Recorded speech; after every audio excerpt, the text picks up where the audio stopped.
Bom, pessoal, então vamos mergulhar agora um pouquinho mais na ferramenta, né? Conhecer como é que de fato o N8N funciona.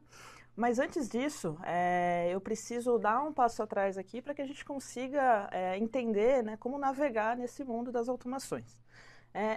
Primeiro, eu queria mostrar para vocês como que funciona, como que é uma anatomia de uma automação de um processo. Porque como todo mundo já sabe, né, se eu falo em automatização de processo, basicamente eu estou falando em retirar um processo que hoje em dia acontece de forma 100% manual e fazer com que um orquestrador, que no caso é o N8N, consiga tirar isso, tirar essa oneração da minha operação, né, manual, e fazer com que aconteça de forma 100% automática. Bom, vamos lá. Vou mostrar aqui então na minha tela como que é essa anatomia, né? Isso é um conceito muito importante, né? Esses conceitos que eu vou trazer agora são muito importantes porque eles independem de ferramentas, né? Então isso vai funcionar em N8N, em Zapier, em DeFi, qualquer tipo de orquestrador de automações, você sempre vai usar essa mesma mentalidade, tá? Então é como se fosse uma receitinha de bolo. Vamos lá. Primeira coisa, quando eu falo numa automação, a primeira coisa que a gente tem que fazer sempre é pensar na modelagem, né? Então, antes de eu abrir o N8N e falar, eu vou pegar um módulo de formulário, conectar no módulo de OpenAI, que vai conectar no Google Sheets, antes disso eu preciso entender qual que é o problema que eu preciso resolver, né? Então, preciso resolver um problema de captação de lead, que eu tenho todo um time comercial, um time de marketing, investindo horas e dias e semanas para resolver. Ou às vezes eu tenho um problema de fazer análise de sentimento, análise de feedback de cliente, também é outro processo manual que costuma onerar times principalmente de produto e design, né? Então, qual é o problema que você quer resolver? E por que é importante ter isso definido? Para você depois tentar medir, né, se foi eficaz ou não, né? Essa automação que você orquestrou, ela de fato resolveu alguma coisa? Então, esse é sempre o primeiro ponto, né? Falar sobre a modelagem. E na sequência, depois que a sua modelagem já está estruturada, está na hora de desenhar o fluxo passo a passo do que é que você vai querer construir na ferramenta, né? Principalmente para entender se essa ferramenta, né, no caso o N8N, vai ser capaz, se a gente tem todos os módulos prontos, né, e se não tiver, qual que vai ser o plano de mitigação para que isso funcione. Então vamos lá, vou trazer aqui um pouco de como que é a anatomia, né, anatomia de uma automação. E como eu falei, ela sempre vai seguir o mesmo formatinho, tá? Vou dar um zoom aqui para ficar melhor. Perfeito.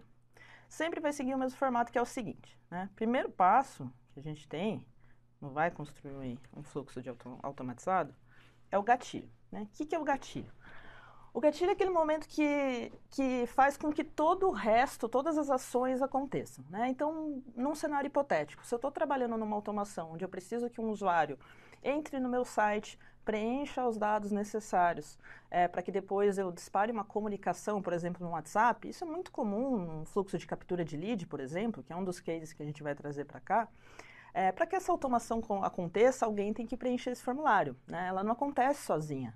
Então, pode ser por um evento externo, pode ser um gatilho por um agendamento automático já configurado dentro do N8N, a gente vai falar sobre isso também, né?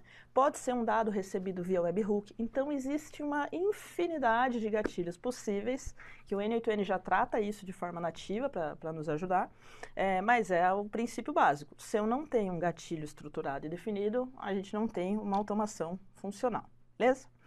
Bom, e agora saindo um pouco do gatilho, né, que é o próximo evento que precisa acontecer para você ter uma automação funcional? São de fato as ações, né? Vou clicar 2 vezes aqui. Eu preciso ter uma ação. O que é a ação? Normalmente é processamento de dados, né? Então, o gatilho ele sempre vai me trazer uma quantidade específica de informações que serão manipuladas, pensa como se fosse um funil, né? Entrou um monte de dado aqui, passa para uma etapa 2, onde esse dado vai ser processado, e aí pode ser jogar uma AI para fazer qualquer tipo de análise em cima dessa informação que chegou, dispara mensagem para o usuário final, dispara mensagem para Slack, para Teams, né? E o mundo é infinito, temos infinitas possibilidades. Então, o segundo ponto é a ação, tá? E por fim, a gente tem sempre um resultado, né?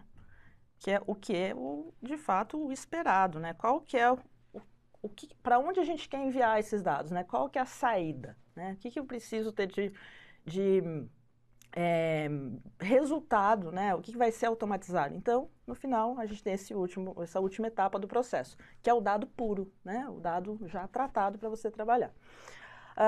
Bom, já a gente vai aqui para o N8N, isso vai ficar, inclusive, um pouco mais didático, mas essa é a receita simples do bolo, tá? Sempre, cara, tenha sempre isso em mente, acho que aqui a gente está falando um pouco de mentalidade, e aí você vai conseguir resolver grande parte dos seus problemas.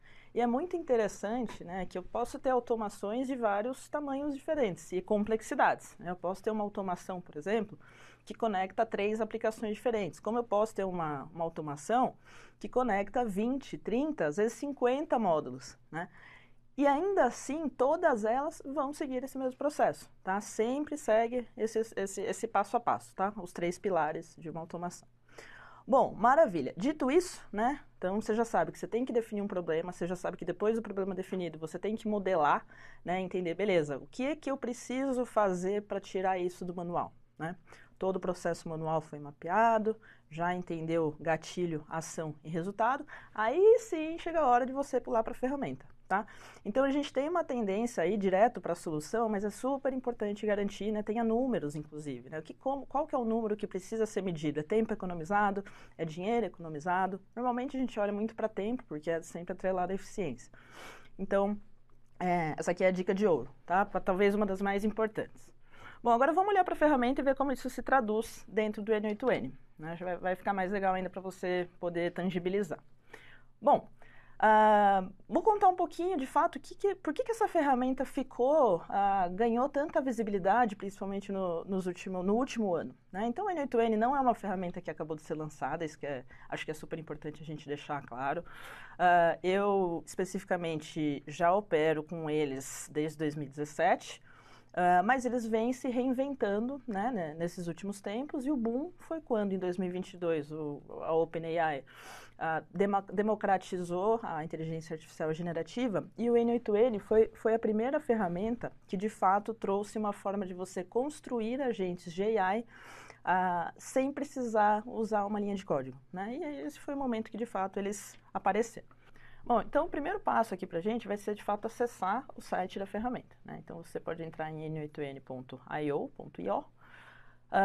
e de cara a gente já entende aqui qual que é a proposta de valor da ferramenta. Né? Então ele diz para mim que eu posso construir fluxos de automação aqui ele diz, né, para times técnicos, mas também funciona muito para times não técnicos, que é exatamente a abordagem que a gente vai trazer agora. E o que é mais legal, né, que é como eu já disse na primeira fase aqui da nossa conversa, é de fato a vinda dos agentes de AI sem necessidade de código, né? Então, como você pode ver aqui de cara, né, como eles sabem que esse é o produto mais procurado, eu já vejo aqui uma automação clara, né? Então, se a gente analisa esse fluxo, já dá para entender muito como essa ferramenta pode me ajudar, né? Olha só que interessante. Então, eu tenho um agente de AI aqui no meio, né, um módulo de agente de AI. Esse agente de AI ele já está conectado com uma ferramenta de LLM, né, o Large Language Model, que é de fato a AI, que é o cérebro. Todo agente de inteligência artificial, ele precisa ter um cérebro, ele precisa ter memória e ele precisa ter ferramentas conectadas, né? E isso aqui fica muito didático da gente entender, né? Ele está completinho. E olha que interessante, lembra que eu falei do gatilho? Olha ele aqui, né? Todo gatilho, inclusive, tem esse símbolo de raio, né? Tudo que tem raio do lado, eu sei que é um gatilho. Então, toda vez que uma pessoa preenche o formulário, esse é o gatilho aqui, né? E aparentemente, pelo que eu estou lendo aqui, quando um usuário é criado, um formulário de criação de usuário, essa informação é passada, olha a ação acontecendo, né? Essa informação é passada para um agente de inteligência artificial, que ele vai fazer a leitura do dado com a LLM, no caso está usando o Anthropic, mas de novo, pode ser o Gemini, pode ser o OpenAI, o ChatGPT, Llama, Mistral, qualquer modelo que você esteja habituado. Imputa isso, armazena, registra isso dentro de uma base de dados, no caso está usando um PostgreSQL, que é de memória de chat.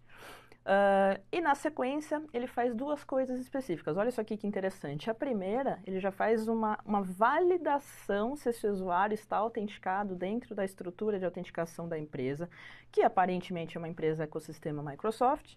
Na sequência, ele cria um usuário dentro do Gira, né? Então pensa como esse processo é super manual hoje em dia, né? Olha como ele desonerou uma operação inteira de onboarding.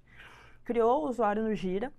E aí ele faz uma lógica condicional, ele pergunta, esse usuário é do tipo manager, né? Então ele é um gestor? Se for um gestor, ele joga para um canal no Slack, né? Isso, algum canal específico. E se ele não for um gestor, ele faz uma atualização de perfil no Slack. Aqui, basicamente, o que ele quer mostrar aqui são as múltiplas ações possíveis que eu consigo trabalhar dentro de cada módulo. Tá? E adiciona, e reage, e cria, e deleta, né? Uma infinidade. Bom, e aí ele traz outras opções, segurança, DevOps, vendas, né? Inclusive, já traz um mini tutorialzinho, que é um pitch do founder do N8N. E aí, acho que o próximo passo super importante, que isso faz muita diferença na escolha da ferramenta, né? Por isso que o N8N, de novo, sai um pouco na frente. Ele tem mais de 500 integrações nativas, né? Isso significa o quê? Se eu quiser conectar a Google Forms, se eu quiser conectar a Google Sheets, se eu quiser conectar a Google Docs, Asana, só de olhar aqui eu já vejo Asana, Airtable, Postgre, Pipefy, Discord, então Google Calendar, né? Tem uma série de ferramentas que eu consigo integrar de forma nativa sem precisar fazer requisição de API, sem precisar olhar para MCP, né? Então já deixa a nossa vida muito mais prática. Por isso o poder do no-code, né? Pessoas não técnicas, que é o que a gente quer falar bastante hoje. Bueno, traz algumas outras informações aqui que para a gente já é de pouca relevância. E o próximo assunto que eu quero trazer é precificação, né? Precificação é uma coisa que todo mundo tem muita dúvida. Pô, qual que é o melhor plano? Eu contrato, eu não contrato? Tem gratuito, não tem? E aí é um outro pilar dessa ferramenta que é muito atraente, tá? O N8N, ele tem uma possibilidade de uso, até baixar aqui para vocês enxergarem. Ele tem uma possibilidade de uso gratuito, tá? Que é o Community, que é o Self-Hosted. Como que funciona isso? Né? Se você quiser, né, se você tiver aptidão, quiser conhecer, você consegue instanciar o N8N como se fosse baixar no seu computador, uma coisa parecida com essa. Você consegue instanciar ele dentro da sua máquina local, e rodar para fazer teste, para fazer POC, principalmente para treinar e aprender, ou você pode colocá-lo dentro de um servidor próprio seu, né? E hoje em dia, como o N8N popularizou muito, tem uma série de provedores de servidor de internet, né, de servidor online, que já vem com o N8N pronto. Então você não paga a ferramenta N8N, mas você paga o servidor, o que, dependendo do seu tipo de uso, ganha um custo bem reduzido. Tá? Então é excelente para quem quer praticar. Tá? E aí ele tem os planos já em cloud aqui, que é a versão que a gente vai usar. Então tem o plano Starter, para você um uso individual, um uso para um time pequeno, super atende, tá? Tem políticas de segurança, você consegue compartilhar com seus colegas. A diferença entre o Starter e o Pro aqui é a quantidade de execuções. O que é uma execução? Né? Toda vez que eu rodo uma automação, eu contabilizo como uma execução, né? Do gatilho até o resultado, uma execução. Se 100 pessoas preencherem o formulário, 100 execuções eu terei, tá? Então, a quantidade de execuções que podem acontecer de forma concomitante, essa é a diferença entre os planos, beleza? Do Starter para o Pro, por isso que muda de valor. Olha só, né, para corroborar um pouco isso que eu estou falando, se eu mudo a quantidade de execuções que eu preciso, o valor também vai ser alterado, beleza? E aí, por fim, tem a versão Enterprise, que está cada vez mais popular também, e aí quer trazer para a sua empresa, né? Se a gente está falando de empresa, principalmente, cara, empresas maiores, empresas, por exemplo, listadas, que têm uma necessidade de ter mais controle de segurança, essa é sempre a versão que eu recomendo. O preço é um pouco maior, né? Com certeza, você vai ter que fazer uma reunião com o time de vendas, ele vai te passar o orçamento, valores, entender as suas necessidades, mas você tem muito controle de segurança, né? Eu consigo colocar dentro de um ambiente Microsoft controlado, vai ter login via SSO, vai ter gestão de acesso e permissionamento, né? Times de cybersecurity e legal, eles têm muito sempre tem essa premissa, né, para que uma ferramenta seja homologada numa empresa grande, numa grande corporação. Então, saiba que essa possibilidade existe, tá? Se você quiser escalar o N8N dentro da sua empresa, eu sugiro olhar para o Enterprise, né? Depois dá uma olhada aqui, né? Eles têm exatamente tudo bem detalhadinho. Bom, maravilha, né? Depois tem a versão... Existe uma comunidade muito forte dentro do N8N, já que ele tem essa opção self-hosted, né? Tem muita gente falando de N8N na internet, tem muito template pronto, a gente também vai falar um pouquinho sobre isso. Então, esse site é bem robusto, as documentações deles também são bem robustas, mas quem quiser dar um mergulho mais profundo nisso, recomendo a leitura.